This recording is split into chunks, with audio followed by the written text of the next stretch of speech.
What up, you guys? It's what a Kryptonian saying. Yo, chapter 200, man. Luffy.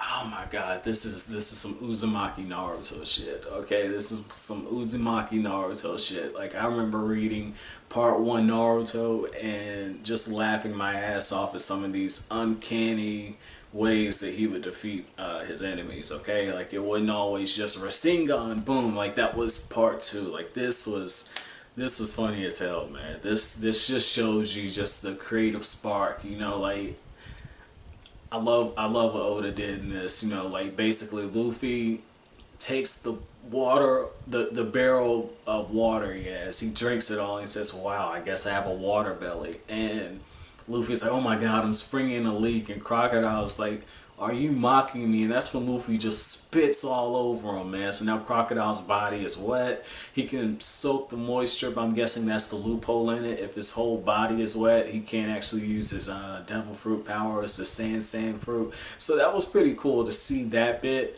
But Luffy had me laughing throughout this chapter, man. This was pretty fucking hilarious. The one thing that I will say that I'm very disappointed in is I feel like Crocodile's been nerfed a little bit.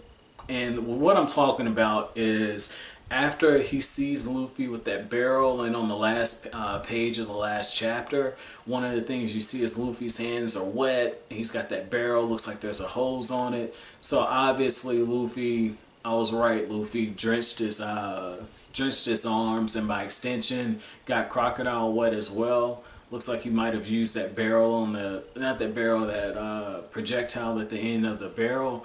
But the thing that was very interesting to me is Crocodile never went after, well, he went after it after the fact. But one of the first things he should have done was just flat out go after that barrel on Luffy's back, okay? I felt like he took too long to do it. I felt like it was very plot convenient for him to be more wrapped up in Luffy's antics. And to be fair, okay, because I'm not going to call an ass pull on that, because it's not. I feel like that's a term that is overused too much, particularly in the anime community. I feel like that's one of those words people say, oh, this is a really cool word, and I just learned it. I'm going to use it with everything. I'm not going that far with this, but what I am going to say is, I thought it was interesting, but at the same time, I could see how Crocodile would be so like, this dude is an idiot, and let his guard down. And once again, it seems like this is a common thread with a lot of the people that Luffy faces. They underestimate him because he's quirky, because he's silly, because he's so unorthodox. A lot of people, they underestimate him, and all it takes is one instance for him to catch him off guard. And if it feels like this might be it, feels like this might be it with Crocodile, okay? Because he got soaked in the water. But again, for me, one of the first things that I feel like he should have done was target that barrel. I felt like he waited too late to do that. But the other thing is Luffy, I like what Luffy did in a few instances on this. He changed it up, man. He's firing off the punches at Crocodile. Crocodile's breaking up in the sand, so you can't really hit him. And Luffy catches him off guard. He basically says gum gum, and it looks like he's gonna charge in using another gum bazooka, shotgun, something like that. Not the case. He basically feints and fakes him out. Cold clocks Crocodile. That was pretty good. Another scene, gets a headbutt on him. I mean, this was good. Like I said, very unorthodox. But one of the things just like tripped me out was Crocodile was like, I'm the 7th warlord of the sea. Do you not know who you're messing with? And that's when Luffy says, I don't care if you're the 7th warlord of the sea. Bitch, I'm the 8th warlord of the sea. And it's just like, you just made that title up. I don't know if this is Oda foreshadowing that like Luffy is going to take a higher position. I really feel like that might be a case. I don't think that it's just the King of the Pirates stuff. I think that he might end up getting another title before this. But this was interesting, man. This was very interesting. Like I said, it's chapters like this where I'm laughing and I'm enjoying the stuff as I'm reading it and realizing that the plot progression is moving forward at a decent pace. And I'm laughing while it's happening, but this is a battle shonen. it's a good balance, man. It's a really good balance, and it's chapters like this. It just really reminds me, like, oh, this really is Kenshin's. He really did work on Kenshin, because Kenshin had a good balance of that.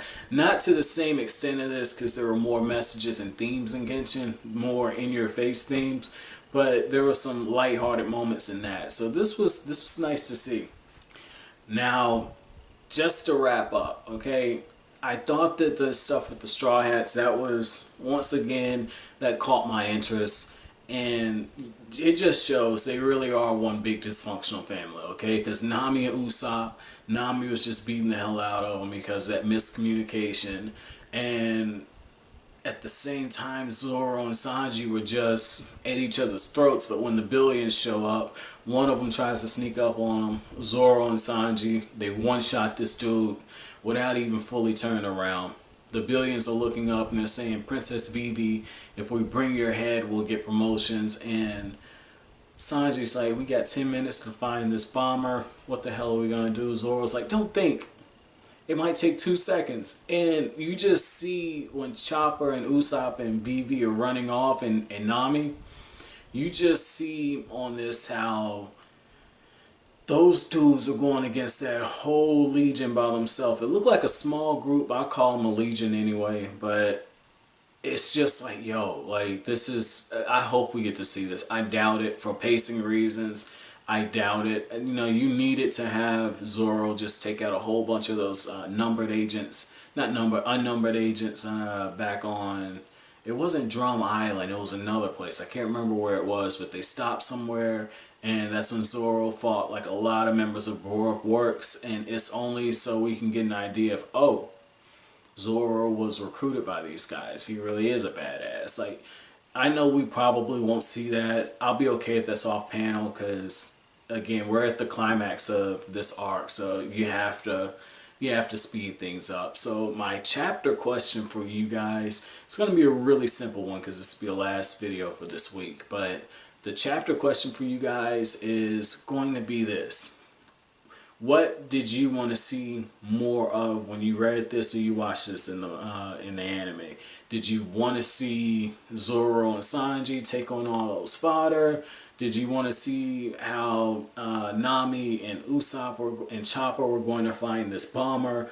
Or did you want to see more comedy moments with Luffy and Crocodile? Because there was a huge comedic effect in this arc. You know, I'm really thinking that this battle between these two is going to be very, very, very tense. And the reason I'm saying tense is the way Oda usually does stuff. He hits you with a little bit of comedy before he hits you with something serious. So I don't think we'll get a revelation this late into the arc, but I do think that we're going to get a pretty action-packed chapter. So with that being said, thanks for watching.